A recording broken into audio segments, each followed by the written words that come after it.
January 2002. When the little whale showed up, no one knew who she was. A quartermaster on the Vashon ferry called my friend Mark Sears and told him there was a young orca swimming nearby. Mark was skeptical. He hadn't heard there were any whales in the area. "It's an orca for sure," the quartermaster said, "and it looks like she's alone." Weird, Mark thought.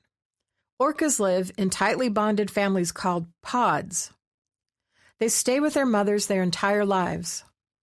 In more than 30 years of studying whales near Seattle, Mark had never encountered an orca by itself, especially a young one. But the quartermaster was a reliable spotter, so Mark decided to go out and have a look. As he got dressed to go out on the water, Mark wondered if the animal could be a doll's porpoise. They are black and white and are sometimes mistaken for orcas, even though they're much smaller. It was a cold, clear afternoon, and the water was calm and glassy. Mark launched his skiff and headed west towards Vashon Island. He stopped every so often to scan through binoculars for a blow, the spout of water made by a whale when it exhales. Halfway between Seattle and Vashon, Mark spotted what looked like a little dorsal fin slicing through the water. He lifted his binoculars and zoomed in for a closer look. Definitely not a porpoise. From the fin's shape and size, he could tell it was an orca. Then he focused on the orca's back, looking for the white mark just behind the dorsal fin.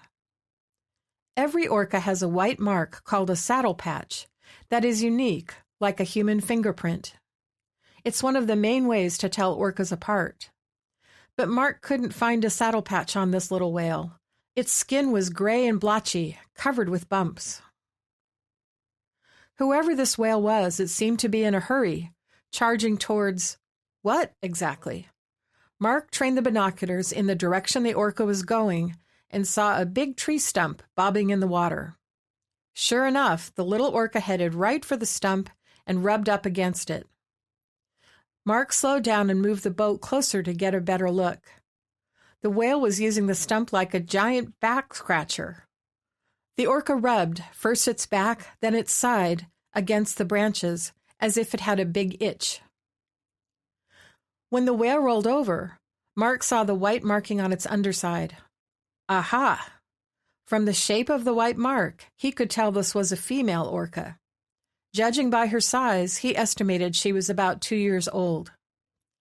A young orca, alone, with a hard-to-see saddle patch and no family nearby. Now Mark was really curious. What was she doing here? And where was her pod?